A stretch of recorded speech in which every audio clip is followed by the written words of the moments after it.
Hello students, welcome. हम पढ़ रहे हैं मिनरल न्यूट्रिशन, जो आपका लास्ट यूनिट है। और मिनरल न्यूट्रिशन के अंदर जो टॉपिक हम देख रहे हैं, जो आपका चैप्टर देख रहे हैं, वो है फोटोसिंथेसिस वाला। तो फोटोसिंथेसिस, जैसा कि आप जानते हैं, बहुत ही बेसिक क्लासेस से आप पढ़ते आए हुए हैं कि जो फोटोसिंथेसिस होता है वो क्या होता है। फोटोसिंथेसिस होता है जब ग्रीन प्लांट्स अपनी फूड मैन्युफैक्चर करते हैं रॉ मटेरियल्स की हेल्प से। और वो रॉ मटेरियल्स क्या क्या आते हैं, जैसे करके सनलाइट होती है, ठीक है, वो लाइट एनर्जी उसमें जो प्रेजेंट होती है उसको यूटिलाइज किया जाता है प्लांट्स के लीव्स द्वारा, ठीक है। इसके अलावा प्लांट के लीव्स जो है पानी एब्जॉर्ब करते हैं जब प्लांट्स, तो उसको यूटिलाइज करते हैं।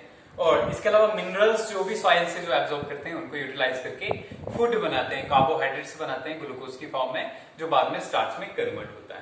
तो ये पूरा प्रोसेस फोटोसिंथेसिस के प्रोसेस में अभी तक जो हमने देखा, उसमें हमने देखा कि जो फोटोसिंथेसिस है उसके लिए क्या क्या बेसिक रिक्वायरमेंट्स होती हैं, क्या क्या चाहिए होता है हमें, ठीक है। और फोटोसिंथेसिस कहाँ होता है, जिसमें हमने क्लोरोप्लास्ट के स्ट्रक्चर को देखा कि डबल मेम्ब्रेन होता है, फिर इसके अंदर थैलाकॉइड्स होते हैं, फिर ग्रेना होता है, ठीक है। तो ये सारी चीजें जो है कहाँ पाई जाती हैं, ये पाई जाती हैं क्लोरोप्लास्ट के अंदर। आज हम जो चीज देखने वाले हैं उसमें है फोटोसिंथेटिक पिगमेंट्स और एक्शन और एब्जॉर्प्शन स्पेक्ट्रम, ठीक है। तो सबसे पहले हम देखते हैं कि फोटोसिंथेटिक पिगमेंट्स क्या होते हैं।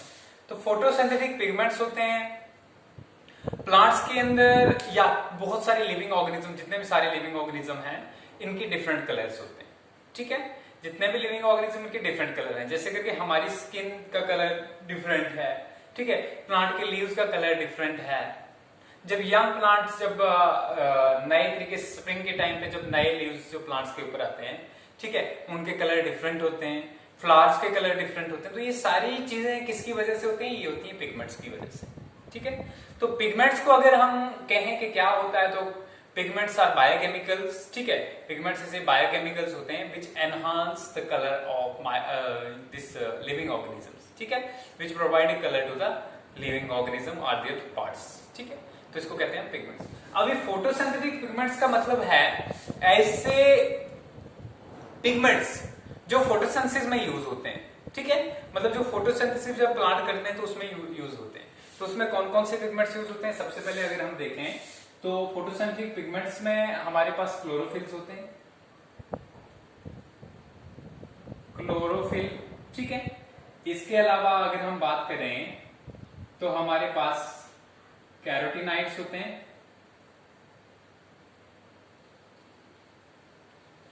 ठीक है। इसके अलावा फाइकोबिलिन्स होते हैं, ठीक है। तो ये तीन मेजर जो पिगमेंट्स जो है प्लांट्स के अंदर पाए जाते हैं। अब सबसे पहले हम बात करते हैं हमारे पास क्लोरोफिल्स की। तो क्लोरोफिल्स डिफरेंट टाइप के होते हैं, जैसे करके क्लोरोफिल ए है, क्लोरोफिल ए आ गया हमारे पास, ठीक है।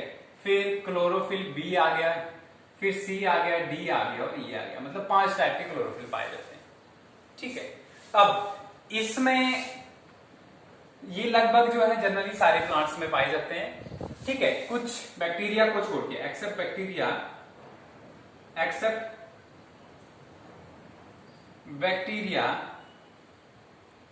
All pigments are found in plants, ठीक है। तो प्लांट्स में सभी पिगमेंट्स पाए जाते हैं, बैक्टीरिया में सारे पिगमेंट्स नहीं प्रेजेंट होते, ठीक है, उनके थोड़ा डिफरेंट होता है। अब अगर ये सारे प्लांट्स में होते हैं तो क्या सारे प्लांट्स में सारे पिगमेंट्स होते हैं? नहीं, डिफरेंट प्लांट्स में डिफरेंट पिगमेंट्स होते हैं। लेकिन जब हम पूरे प्लांट्स को एक साथ में बोलें तो इसका मतलब जो हमारे पास जो है सारे पिगमेंट्स वहां पे मिलेंगे। लेकिन डिफरेंट प्लांट्स में किसी में कम भी हो सकते हैं, ज्यादा भी हो सकते हैं।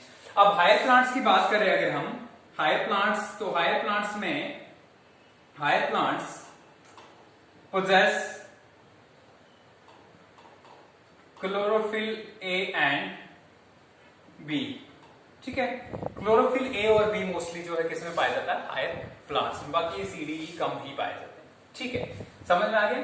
अब हम देखते हैं कि क्लोरोफिल्स क्या हैं, कैसे मतलब डिफरेंट है एक दूसरे से, ठीक है। अब इस क्लोरोफिल ए को, सबसे पहले अगर क्लोरोफिल ए की बात करें हम, तो क्लोरोफिल ए को कहा जाता है प्राइमरी पिगमेंट, ठीक है। प्राइमरी पिगमेंट कहा जाता है इसको। अब क्लोरोफिल्स में थोड़ा स्ट्रक्चर की बात करते थे क्लोरोफिल। अब क्लोरोफिल ए का फॉर्मूला है क्लोरोफिल ए, ठीक है, C55 H72 O5 N4 Mg, ठीक है। ये किसका फॉर्मूला है? ये है क्लोरोफिल ए का फॉर्मूला। अब क्लोरोफिल बी की बात करें हम, क्लोरोफिल बी की अगर बात करें तो इसका फॉर्मूला है C55 H70 O6 N4 Mg। देखो कितना सा डिफरेंस है क्लोरोफिल ए और क्लोरोफिल बी में। यहां पे H70, यहां पे H72, यहां पे O6 ऑक्सीजन के 6 एटम और यहां पे O5, ठीक है। This is the main difference between chlorophyll A and chlorophyll B. यही जो है मेन डिफरेंस है किसमें? क्लोरोफिल ए और क्लोरोफिल बी में। अब बैक्टीरिया की बात हमने की थी कि बैक्टीरिया में क्लोरोफिल नहीं पाए जाते, तो क्या होता है? बैक्टीरिया में क्लोरोफिल पाए जाते हैं, उनको कहते हैं बैक्टीरियो क्लोरोफिल्स, बैक्टीरियो क्लोरोफिल्स, ठीक है। बैक्टीरियो क्लोरोफिल ए जो है उसमें देखिए क्या डिफरेंस है। यहां पे C55 सेम रहेगा, ठीक है। फिर यहां पे हमारे पास H72 भी सेम रहेगा, ठीक है। यहां पे O5 की जगह जो है O6 हो जाएगा, ठीक है। N4 होगा और Mg होगा, ठीक है। समझ आ गया? या फिर जो Mg नहीं भी हो सकता है इसमें। तो ये डिफरेंस जो है किसमें? बैक्टीरियो क्लोरोफिल और जो बाकी वाला क्लोरोफिल जो है इसमें पाया जाता है, ठीक है। तो ये जो है किसमें पाया जाता है? अब कलर की अगर हम बात करें तो कलर की बात हम करते हैं, मतलब यहां पे अगर क्लोरोफिल हम इसकी बात करें, क्लोरोफिल बी और बैक्टीरियो क्लोरोफिल की बात करें तो डिफरेंस क्या है? यहाँ पे H72 है और यहाँ पे H72। समझ में आ गया? इतना सा डिफरेंस है। अब कलर की बात कर लेते हैं। तो क्लोरोफिल ए का कलर जो है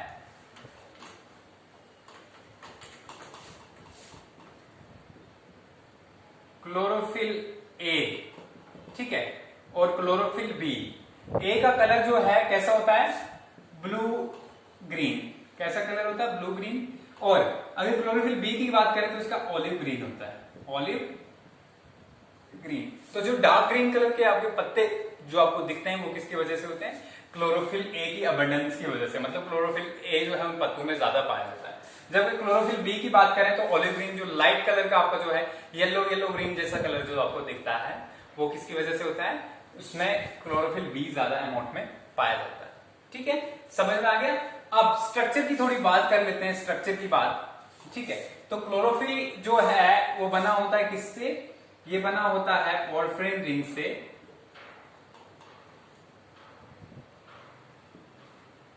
रिंग एक चीज, और एक अल्कोहल होता है जिसको हम फाइटोल कहते हैं, फाइटोल तेल। इन दो चीज से बना होता है। पॉरफिरिन रिंग जो है, ये पॉरफिरिन रिंग किससे बनी होती है? 4 पायरोल से। कितने? 4 pyrroles are present in this porphyrin ring, so it is also called tetrapyrrole. क्या कहते हैं इसको? टेट्रापायरोल। अब होता क्या है जनरली, देखिए सेंटर में मैग्नीशियम होता है और उसके साथ क्या जुड़े होते हैं? नाइट्रोजन एटम्स जुड़े होते हैं, ठीक है। क्या जुड़े होते हैं? नाइट्रोजन एटम्स जुड़े होते हैं। अब ये देखते हैं कि किससे कैसे जुड़े होते हैं। ये नाइट्रोजन एटम्स जो इसके साथ जुड़े होते हैं, इसमें से 2 कोवलेंट बॉन्ड होते हैं सेंट्रल एटम के साथ और 2 कोऑर्डिनेट बॉन्ड्स होते हैं, ठीक है। तो ये आ गया। अब इसके अलावा जो है इनके साथ जो आगे फिर डिफरेंस क्या होता है, इसके बीच में जो है यहां पे आपको मिलेगा कार्बन मिलेंगे इसके साथ, ठीक है। 3 कार्बन हर एक के साथ, सेम में आगे यहां पे 3, ठीक है। इसी तरीके से इसके साथ भी होंगे 3 कार्बन, ठीक है। तो इस तरीके का स्ट्रक्चर जो है इसका होगा। एन आ गया, इसके 3 कार्बन जो होंगे, ये सी आ गया, सी आ गया और ये सी आ गया,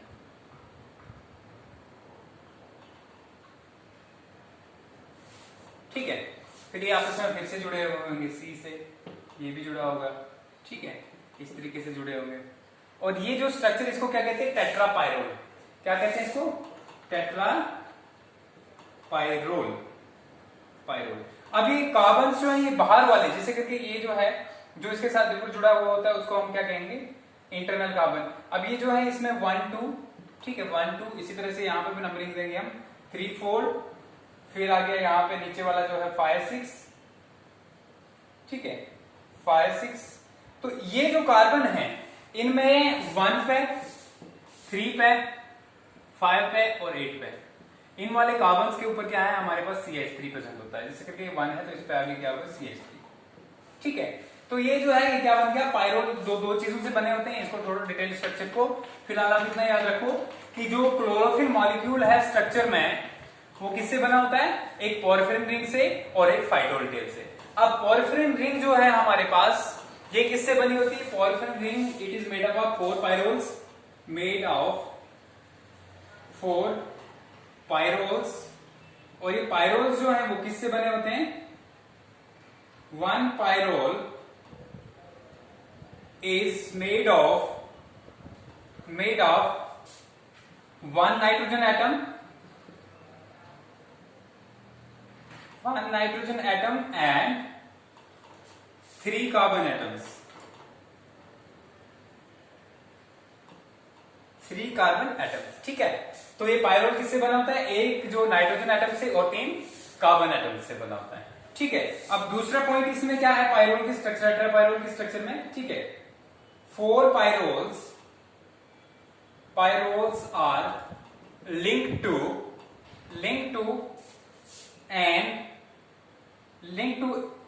to a non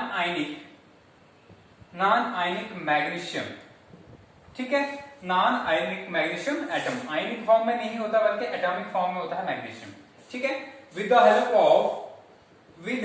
of 2 covalent bonds and 2 coordinate bonds,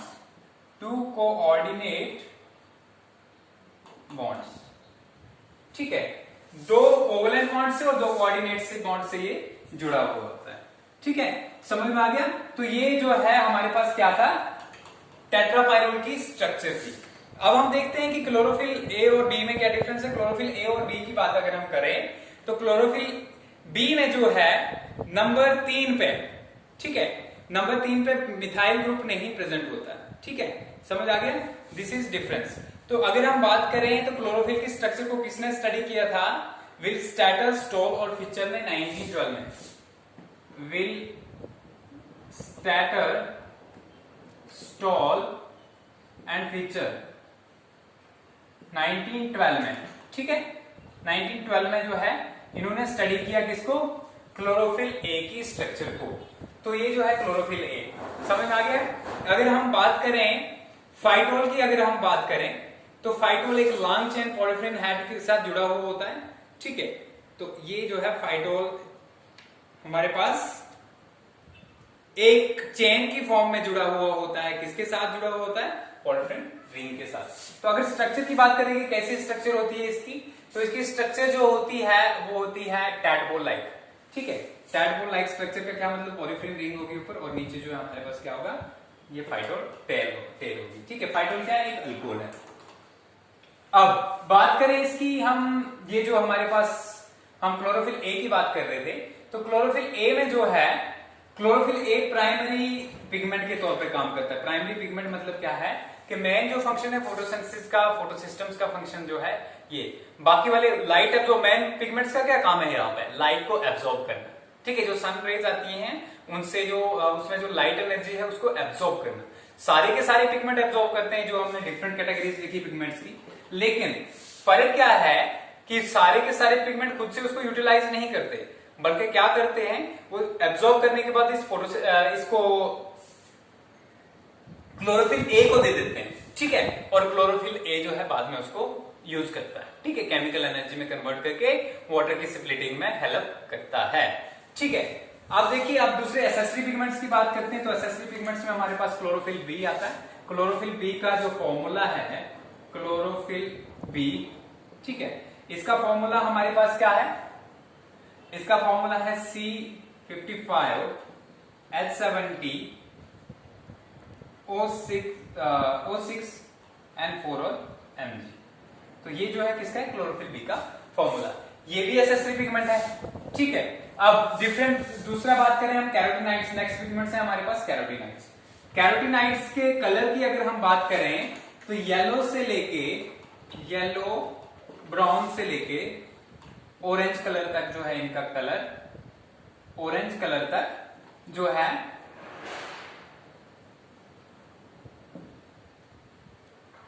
ठीक है, ये कलर होता है इनका, किसका, कैरोटीनाइड्स का। अब कैरोटीनाइड्स दो टाइप्स के हैं फिर से, एक कैरोटीन्स हैं, ठीक है, कैरोटीन्स हैं, और दूसरा जो है हमारे पास कैरोटीन के अलावा जो है कैरोटीनोल्स है, कैरोटीनोल्स, ठीक है।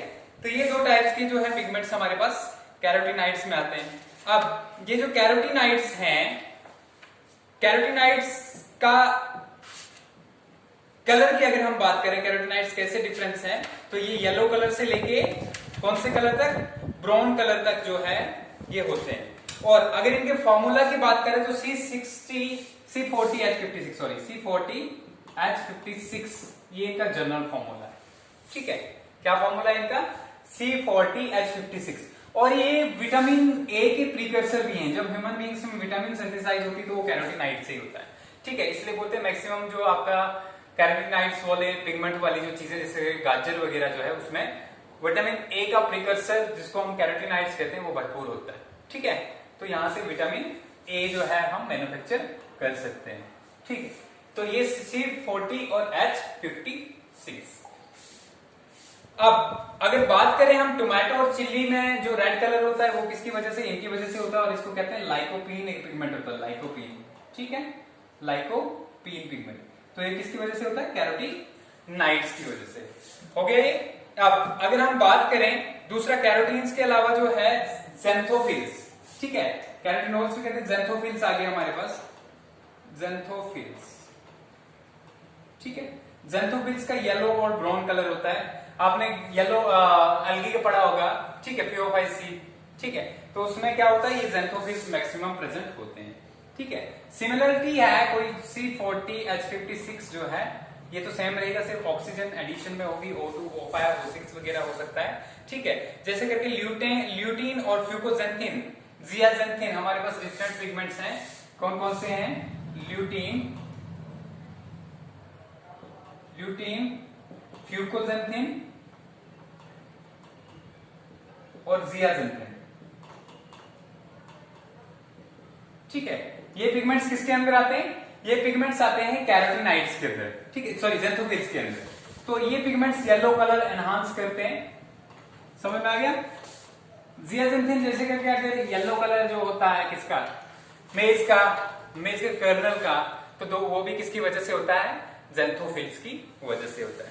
अब अगर हम नेक्स्ट में लास्ट पे देखेंगे, जो हमारे पास लास्ट पिगमेंट्स हैं उनको फाइकोबिलेंस कहते हैं, ठीक है। फाइकोबिलेंस भी सेम चीज है, टेट्रापाइरोल्स हैं। क्या है, टेट्रापाइरोल्स। टेट्रापाइरोल अभी हमने देख लिया कि जो विटामिन ए होता है, सॉरी विटामिन ए नहीं, क्लोरोफिल ए जो होता है, क्लोरोफिल ए में एक रिंग होती है, पोर्फिरिन रिंग्स जो होती है वो टेट्रापाइरोल की बनी हुई होती है, जिसके बीच में मैग्नीशियम होता है। लेकिन यहाँ पे मैग्नीशियम नहीं होगा, मैग्नीशियम के अलावा जो टेट्रापाइरोल रिंग सेम की सेम रहेगी, ठीक है। टेट्रापाइरोल रिंग जो होगी इसके साथ में मैग्नीशियम नहीं होगा, यहाँ पे N रहेगा, ठीक है। वो जो पोर्फिरिन चार्ज हो वापस में जुड़ी हुई होंगी। तो इसको क्या कहते हैं हम, इसको क्या कहते हैं, इससे बनते हैं, क्या बनते हैं हमारे, ये क्या कहते हैं, फाइकोबिलेंस बनते हैं, ठीक है। तो फाइकोबिलेंस दो टाइप्स के होते हैं, एक ब्लू कलर के होते हैं, ठीक है, ब्लू कलर, और एक होते हैं रेड कलर के। जो ब्लू कलर के होते हैं उनको कहते हैं फाइकोसाइनिन्स, ठीक है। और जो रेड कलर के होते हैं इनको कहते हैं फाइकोइरिथ्रिन्स, ठीक है। ये दो कलर के पिगमेंट्स पाए जाते हैं फाइकोबिलेंस के अंदर। तो ब्लू कलर अगर किसी चीज का किसकी वजह से होता है, फाइकोबिलेंस की वजह से, लेकिन कौन सा, फाइकोसाइनिन। और अगर रेड कलर होगा, डार्क रेड कलर होगा किसी चीज का, वो किसकी वजह से होता है, फाइकोइरिथ्रिन की वजह से, ठीक है। क्लियर हो गया। तो ये थे हमारे पास फोटोसिंथेटिक पिगमेंट्स। अब हम देखते हैं कि जो एब्जॉर्प्शन है लाइट की कौन से पिगमेंट्स की वजह से होती है और कौन से एरिया में जल्दी ज्यादा होती है। ठीक है, अब जनरली अगर हम देखें तो हमें क्या दिखता है, अगर जनरली हम देखें तो लाइट का जो वेवलेंथ होता है विजिबल लाइट का 400 से 700 तक आता है।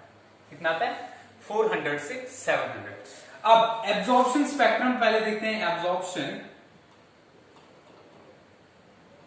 स्पेक्ट्रम, एब्जॉर्प्शन स्पेक्ट्रम में हम ये देखते हैं कि लाइट जो है वो सबसे ज्यादा किस वेवलेंथ में एब्जॉर्ब होती है। ये जो पिगमेंट्स हैं हमारे, ये लाइट को किस वेवलेंथ में सबसे ज्यादा एब्जॉर्ब करते हैं। ठीक है, तो अगर हम बात करें एब्जॉर्प्शन स्पेक्ट्रम की कि किस पिगमेंट्स जो हैं वो लाइट को किस एरिया में ज्यादा एब्जॉर्ब करते हैं, तो डिफरेंट पिगमेंट्स जो हैं डिफरेंट एरिया में एब्जॉर्ब करते हैं। जैसे कि क्लोरोफिल ए की बात करें, हम क्लोरोफिल ए की बात करें, ठीक है, 783, 773, ठीक है, इसके बेस पे इनका नाम रखा हुआ है क्योंकि क्लोरोफिल ए है तो 773 ए, 783 ए। ठीक है, समझ आ गया। फिर आ गया हमारे पास यहां जो है ये 783 आ गया, 773 आ गया। ये क्लोरोफिल जो इस एरिया में ज्यादातर जो है वो करते हैं। ठीक है, क्लोरोफिल की अगर बात करें तो ब्लू वायलेट और रेड एरिया में सबसे ज्यादा एब्जॉर्प्शन करते हैं। दो एरियाज में, एक तो रेड लाइट के एरिया में और दूसरा ब्लू वायलेट। तो एब्जॉर्प्शन स्पेक्ट्रम जब हम देखते हैं तो किस तरीके का दिख रहा है हमें, अगर हम एक ग्राफ ड्रा करें तो एब्जॉर्प्शन स्पेक्ट्रम जो है, ठीक है, ये आ गया 400, 500, 600 और ये आ गया 700। ठीक है, तो क्लोरोफिल ए की अगर हम बात करें तो क्लोरोफिल ए जो है सबसे पहले इस एरिया में जो है हमारा जो ब्लू लाइट जो है उसके बाद रेड एरिया में जो है एब्जॉर्ब करेगा। ठीक है, क्लोरोफिल बी की बात करें तो थोड़ा इसके आगे जो एब्जॉर्ब करेगा। ठीक है, और अगर हम ज़ेंथोफिल्स की बात करें तो ज़ेंथोफिल्स जो है इस तरीके से ज्यादा इस एरिया में, बीच वाले एरिया में जो है एब्जॉर्ब करेंगे। ठीक है, तो ये जो है डिफरेंट कौन कौन से कलर जो है किस एरिया में एब्जॉर्ब होते हैं उसके बारे में। ठीक है, तो अब जो है क्लोरोफिल ए का 300 से 440 के बीच में आपको ज्यादा मिलेगा एब्जॉर्प्शन, और फिर 680 के आसपास ज्यादा मिलेगा। कहां मिलेगा? ये 680 का एरिया, ये 680 आ गया। ठीक है, इस एरिया में आपको ज्यादा मिलेगा। अब क्लोरोफिल बी की अगर हम बात करें तो क्लोरोफिल बी जो है 390 से 500 के आसपास जो है ज्यादा एब्जॉर्प्शन करता है। ठीक है, 500 के एब्जॉर्प्शन के बाद जो है नेक्स्ट अगर एब्जॉर्प्शन की इसकी बात करें तो उसकी पीक भी सेम ही एरिया में रहती है। यहाँ पे ये सेकंड वाला आ गया और यहाँ पे जो इसकी पीक जो है इसके साथ में रहेगी। ठीक है, और फाइकोबिलेंस की बात करें हम तो 500 से 600 तक जो है इनकी एब्जॉर्प्शन रहती है। 500 600 से थोड़ा कम ही रहती है, 605 से 560 तक। ठीक है, तो ये एब्जॉर्प्शन स्पेक्ट्रा है, मतलब लाइट किस एरिया में एब्जॉर्ब होती है। तो किस एरिया में सबसे ज्यादा लाइट एब्जॉर्ब होती है पिगमेंट्स की वजह से? सबसे पहली लाइट जो एब्जॉर्ब होती है वो होती है ब्लू वायलेट रीजन में, blue violet and red regions of visible spectrum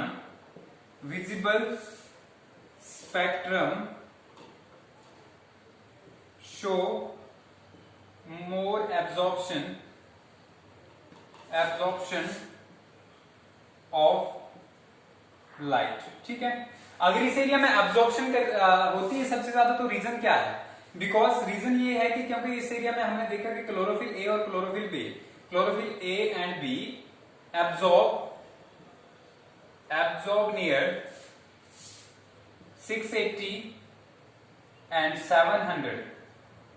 ठीक है, 680 एंड 700। ठीक है, तो ये जो है इसके आसपास में ज्यादा जो एब्जॉर्ब करते हैं लाइट। ठीक है, तो इसका मतलब ये है कि क्लोरोफिल ए का एब्जॉर्प्शन सबसे ज्यादा होता है। सबसे ज्यादा पिगमेंट कौन सा पाया जाता है? अबंडेंस में क्लोरोफिल ए ही पाया जाता है। समझ आ गया? ये आ गया क्या था? ये एब्जॉर्प्शन स्पेक्ट्रम। अगर एक्शन स्पेक्ट्रम की बात करें तो एक्शन स्पेक्ट्रम मतलब सबसे ज्यादा फोटोसिंथेसिस, पहले तो लाइट एब्जॉर्प्शन था तो इसको एब्जॉर्प्शन स्पेक्ट्रम कहते हैं। तो एक्शन स्पेक्ट्रम में क्या है कि मतलब फोटोसिंथेसिस किस एरिया में सबसे ज्यादा हो रहा है। तो फोटोसिंथेसिस भी जब हमने देखा, ठीक है, तो फोटोसिंथेसिस भी किस में मिला हमें? इसी ब्लू वायलेट और रेड रीजन में ही जो है सबसे ज्यादा हमें क्या मिला? क्या मिला, ब्लू वायलेट और रेड रीजन में सबसे ज्यादा एक्शन स्पेक्ट्रम मिला।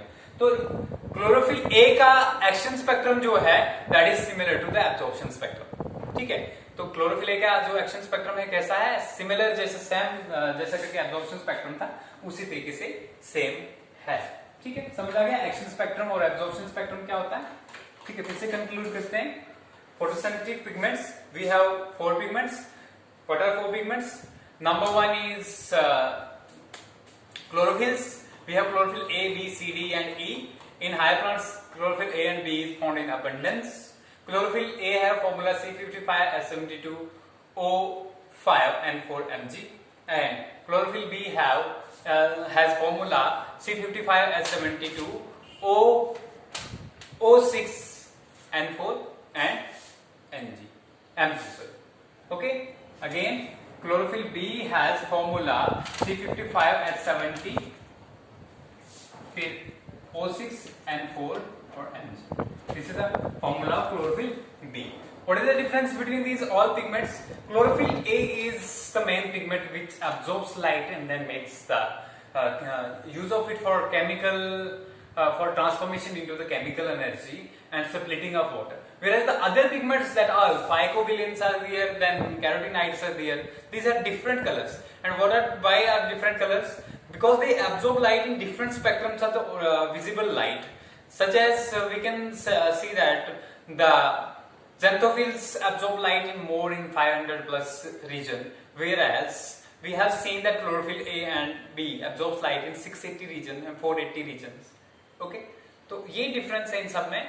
और क्या है, क्लोरोफिल एसेसरी पिगमेंट्स है, बाकी सॉरी एसेसरी नहीं, प्राइमरी पिगमेंट है, बाकी सारे एसेसरी पिगमेंट्स हैं।